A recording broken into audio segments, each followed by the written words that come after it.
Hola, muy buenos días.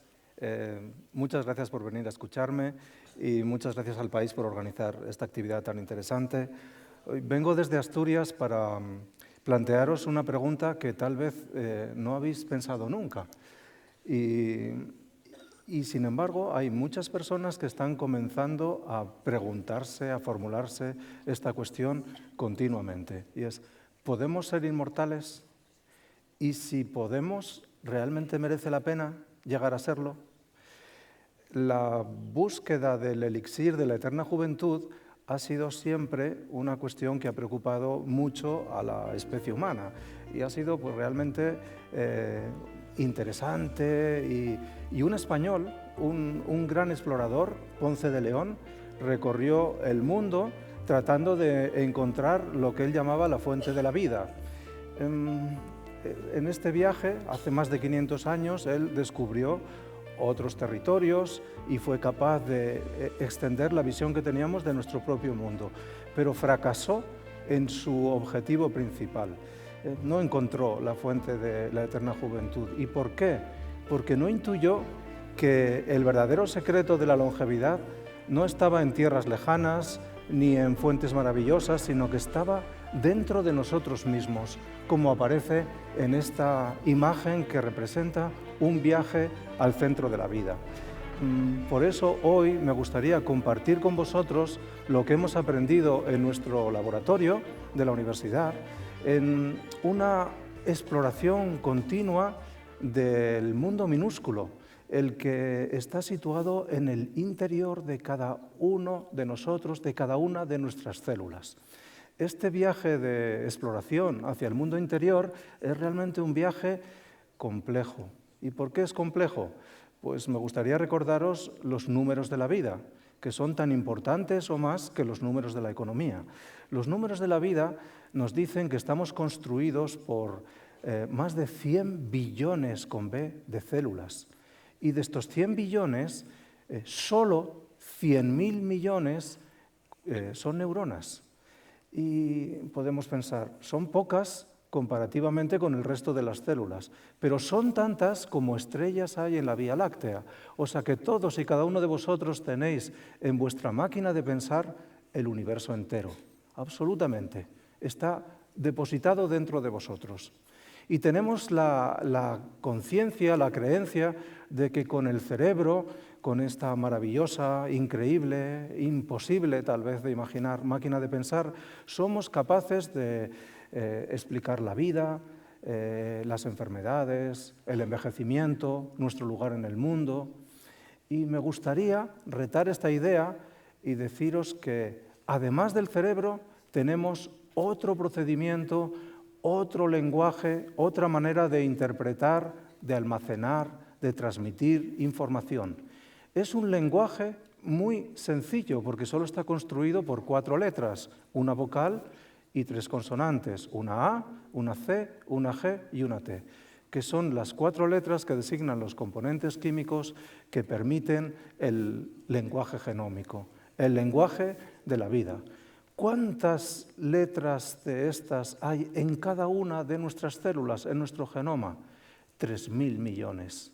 3.000 millones que representan una tira de aproximadamente 2 metros de vida en cada una de nuestras células. Luego, la complejidad que se esconde allí, lo que nos permite ser lo que somos, tener susceptibilidad a enfermedades, pero también están escritas en esas 4 letras todas nuestras capacidades, que luego hay que enriquecer con el esfuerzo cotidiano, pero están escritas allí, es el objetivo fundamental, entenderlas, de nuestro laboratorio. Durante estos últimos años ha pasado algo extraordinario, y es que la tecnología nos ha permitido lo que veis allí en la parte inferior, que no son las luces de una discoteca, sino que es el procedimiento que utilizamos para descifrar genomas, para determinar el orden en el que están dispuestos los 3.000 millones de piezas en cada una de nuestras células. Y esta, que parecía una tarea imposible hace aproximadamente 5 o 6 años, hoy es una realidad. Y en unas pocas horas, en nuestro propio laboratorio y en unos cuantos alrededor del mundo también, podemos definir con precisión de qué estamos hechos, cuál es el orden en el que se sitúan estas letras para definir lo que somos, todos y cada uno de nosotros, por qué somos distintos. Y también están escritas en estas letras, en estos genomas, en estas técnicas, combinándolas con otras técnicas de biología molecular, nuevas claves para entender el envejecimiento. El envejecimiento, si nos fijamos en una colección de fotos antiguas de nosotros mismos, o nos miramos al espejo cada mañana, o veis esta película que refleja el paso del tiempo, nos creemos que efectivamente el envejecimiento es lo que nos han contado, que es un proceso inexorable y que es universal porque a todos nos alcanza y a todos nos iguala, quizás con la excepción de un humano, Jordi Hurtado, todos lo conocéis, ¿no? Pero además tenéis la sensación de que es un proceso irreversible y, por tanto, al final, el punto final de nuestra vida es despedirnos de ella. Y eso es lo que nos han enseñado y nos hemos creído. Pero me gustaría que mientras va la película y dentro de un momento va a empezar a ir al revés, pues empecéis a pensar que si miramos alrededor hay otros seres vivos, como por ejemplo arriba, una hidra vulgar, que de vulgar no tiene nada, porque es técnicamente inmortal, no envejece nunca. Y tenemos en la parte de la izquierda unas medusas que llamamos Turritopsis, que son capaces de oscilar, de ciclar entre estado juvenil y estado adulto, y prácticamente lo hacen a voluntad. Y allí tenemos una planaria, que es una campeona de la regeneración, porque si esa planaria la cortamos por la mitad, la cabeza regenera el cuerpo. Pero lo que todavía es más increíble y más sorprendente y más fascinante, el cuerpo regenera la cabeza. Y finalmente, en la parte inferior tenemos, en este caso, una planta del desierto de Namibia que ha vivido ya más de 2000 años. Y me han dicho, me lo han contado, yo no lo he visto, que hay una bacteria en Siberia que lleva ya en el planeta más de 600.000 años. Luego, deberíamos tal vez poner dudas y empezar a considerar que sí, que el envejecimiento es inexorable, pero la longevidad es plástica y diversa, y tal vez se puede revertir la flecha del tiempo, y la inmortalidad puede ser una realidad. Hay inmortales y están entre nosotros. ¿Cómo podemos aproximarnos a estos conceptos? Pues lo que hacemos es estudiar 4 niveles diferentes de complejidad. Estudiamos los genes y los genomas de personas que han vivido muchísimo o que están viviendo mucho, los centenarios y los supercentenarios, llevan más de 110 años de vida. Y, por ejemplo, Jan Calment, que es el ser humano que más ha vivido, 122 años. Y también estudiamos lo contrario, la longevidad mínima, la que presentan, por ejemplo, los niños que tienen esta enfermedad, el síndrome de Hutchinson-Gilford, o una enfermedad que hemos descubierto en nuestro propio laboratorio, que la llamamos el síndrome de Néstor y Guillermo, porque son los 2 primeros pacientes que acudieron a nuestro laboratorio en busca de salud y de conocimiento. Y son todas ellas enfermedades en las que el reloj de la vida corre tan deprisa que se vuelven demasiado viejos demasiado pronto. Y también estudiamos a algunos animales y otros seres vivos que viven muchísimo. Por ejemplo, hemos descifrado este mismo año el genoma de las ballenas boreales, que viven más de 200 años y no tienen tumores, ni tienen enfermedades degenerativas y metabólicas, que son las que nos alcanzan a todos si viviéramos lo suficiente. Y por último, estudiamos los genes y los genomas y modificamos los genes y genomas de ratones, por ejemplo, o de otros animales, moscas, a gusanos. ¿Y por qué hacemos esto? Porque en ellos tratamos de encontrar las claves de las funciones biológicas de los genes que hemos descubierto previamente en humanos como posiblemente implicados en el envejecimiento y en la longevidad. Y así, integrando todo este trabajo, pues se han podido definir recientemente algunos pocos genes que modulan la longevidad y somos capaces de escribir nuestra propia fórmula de longevidad de cada uno de nosotros. Nadie la tiene perfecta, afortunadamente, ¿no? ¿Qué es lo que hemos podido integrar? Pues por primera vez en la historia de la humanidad y sin ser Ponce de León, mirando hacia el interior de las células, hemos podido definir e integrar cuáles son las claves del envejecimiento, por qué envejecemos. Y en un trabajo coordinado por varios investigadores de distintos centros, hemos llegado a la conclusión de que es simplemente por 9 alteraciones moleculares, solo 9. Y estas 9 podemos clasificar las alteraciones primarias, que son los daños que sufrimos solo por vivir, por el paso del tiempo, en el genoma y en los genes, o en las proteínas y en el proteoma. El organismo reacciona y pone en marcha respuestas antagónicas, tratan de protegernos, pero ajustan el metabolismo, la formación de energía, la producción de energía, ponemos las células en una fase que llamamos senescente para que no se dividan y no sean peligrosas, pero cuando sigue el estímulo, el paso del tiempo, no se puede volver atrás y, por tanto, estas respuestas positivas se vuelven contra nosotros. Y, finalmente, las células STEM, las que nos renuevan los tejidos, las que nos renuevan las neuronas o el hígado o aquellas células o la piel que necesitamos, aquellos tejidos que necesitamos renovar continuamente, las células STEM ya no acuden a la llamada de la renovación y nos dejan pues, que las células envejezcan y los tejidos envejecen, los órganos envejecen y al final el cuerpo se rinde completamente. El conocer estas 9 claves, proponer que un proceso tan complejo y tan universal lo puedes poner en una simple tira con 9 conceptos, ha permitido ya desarrollar algunas moléculas, como la que aparece aquí, que se llama metformina, pero hay otras, rapamicina o resveratrol, que tal vez puedan extender la longevidad. Pero hoy por hoy la mejor manera es una alimentación sana, tan sana como esta manzana. Y también combinar esta alimentación sana con otras estrategias, como por ejemplo, pues intentar llevar una vida con la mayor armonía molecular posible, con la mayor felicidad, intentando aprovechar cada instante, pero disfrutándolo, porque la vida, aunque ahora tal vez nos deis cuenta, es lo mejor que tenéis, es lo más importante, lo único, diría yo, ¿no? Bueno, pues, como científicos no nos vale solo con decir, bueno, vamos a alimentarnos bien y vamos a vivir en armonía con el mundo y pasarlo bien, ¿no? Como científicos tenemos una obligación y es mirar al futuro. Y hay 2 técnicas que son muy, muy recientes y que tal vez cambien nuestra manera de entender el mundo, la vida, las enfermedades y, por supuesto, la longevidad y el envejecimiento. La primera es la reprogramación celular, que es lo mismo que aquellos que hayáis visto la película de Benjamin Button interpreta a Brad Pitt en la gran pantalla. Y se puede volver atrás en el tiempo. Yo puedo coger una de mis células de la mano y volverla atrás 57 años cuando nací en un pueblo del Pirineo aragonés.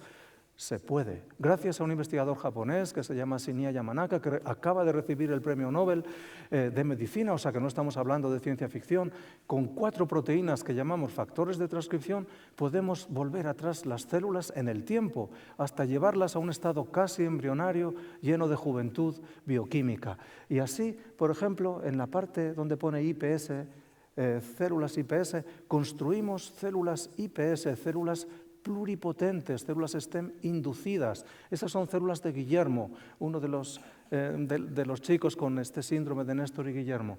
Y sus células enfermas y viejas, gracias a la destreza de 2 de mis más brillantes estudiantes de doctorado, Fer y Clara, hemos podido reprogramarlas, como podéis ver, y volverlas a un momento o a un modo de juventud y de pujanza y de fuerza para saber o para utilizarlas como modelo celular para desarrollar tratamientos para las enfermedades. Y la segunda gran técnica es una que hemos robado de las bacterias. Las bacterias ya las utilizaban para defenderse de los virus y se llama métodos de CRISPR-Cas9, que nos permiten editar el genoma, hacer cirugía genómica y en esa tira de 2 metros de longitud en cada célula, perfectamente plegadas, claro, si no, no cabrían, en esos 3.000 millones de letras podemos corregir una y cambiarla, una que represente una mutación que causa una enfermedad y cambiarla, al menos en las células por ahora. Después veremos en los organismos, pero de momento en las células. Y con eso se abre una posibilidad extraordinaria de crear órganos para reemplazar a los órganos defectuosos o los órganos mutantes, los órganos gastados, y se abre un futuro muy interesante de intentar que la vida sea un poco distinto, un poco mejor de lo que entendemos ahora. Si todo esto funciona y si todo esto va así, con toda esta tecnología, es posible que tenga razón la revista Time, sabéis, muy prestigiosa, cuando dijo recientemente, cuando anunció que en el año 2045 el ser humano será inmortal. se habrá alcanzado la inmortalidad. Y no está tan lejos el 2045. A mí, francamente, me parece una exageración. Pero no diría que me parece tan raro o que en el 2045 no vayamos a alcanzar, por ejemplo, la clonación humana, las posibilidades de clonación. Clonación que nosotros llamamos terapéutica para curar enfermedades, no reproductiva para hacernos todos iguales. Pero es posible, y sin duda es posible porque ya está siendo posible el avance de la biónica y la construcción de estas quimeras, de estos híbridos, hombre-máquina. Y os voy a poner un ejemplo, algunos igual lo conocéis, a Neil Harbisson. Neil Harbisson es el primer hombre oficialmente biónico. Y lo es porque nació con una enfermedad que se llama acromatopsia. No puede ver el mundo en colores, solo lo ve en blanco y negro debido a una mutación en un gen que nos permite ver los colores de la vida. Pues bueno, Neil no se rindió y con un ojo biónico y conectado a un ordenador que lleva en una mochila en la espalda, puede convertir los colores en sonidos y por tanto puede escuchar los colores. Tanto que hoy es capaz de distinguir hasta más de 300 colores simplemente convirtiéndolos en sonidos con muchas tonalidades. ¿Y cuál es el trabajo de Neil hoy? Es pintor. Y es pintor capaz de poner el mundo en colores tan intensos como lo que aparece en esa figura. Y finalmente es posible que con todo esto lleguemos a que haya una nueva especie, el Homo sapiens 2.0, que tendrá otras preocupaciones, otras enfermedades y otra manera de envejecer. ¿Cómo podemos posicionarnos en esta nueva forma de ver el mundo? Pues lo que me gustaría es dedicar mi último minuto a animaros a que participéis directamente en la construcción de esta nueva era genómica que se anuncia para el futuro cercano y que participéis en el desciframiento de genomas, pero no para alcanzar la inmortalidad ni para crear seres inmortales. Creo que eso es innecesario y creo que también no es muy recomendable. ¿Para qué lo queremos? Para curar enfermedades y especialmente la de aquellos que llegan al planeta y se encuentran la cara más oscura, la más difícil, en forma de enfermedades hereditarias que no se conocen. Hoy más de 3.000 enfermedades hereditarias no se conocen la causa. Enfermedades que no se conocen, pero que poco a poco, y en el laboratorio nuestro lo estamos intentando con algunas, se están empezando a controlar. Luego, no para ser inmortales, sino para vivir mejor. ¿Y cómo lo podéis hacer? Pues convirtiéndoos en los primeros intérpretes de nuevas profesiones, como por ejemplo lectores o escritores de genomas o analistas de riesgos genómicos o consejeros genéticos. El mejor consejo que se le puede dar a muchas familias es un consejo genético, o reprogramadores celulares o cirujanos genómicos y finalmente ingenieros de sentidos. Y con todo ello extendido al planeta incluso entero para convertiros en cuidadores del planeta, seréis sin duda cómplices perfectos de la construcción de un mundo mucho mejor, más armónico y más justo. Muchísimas gracias.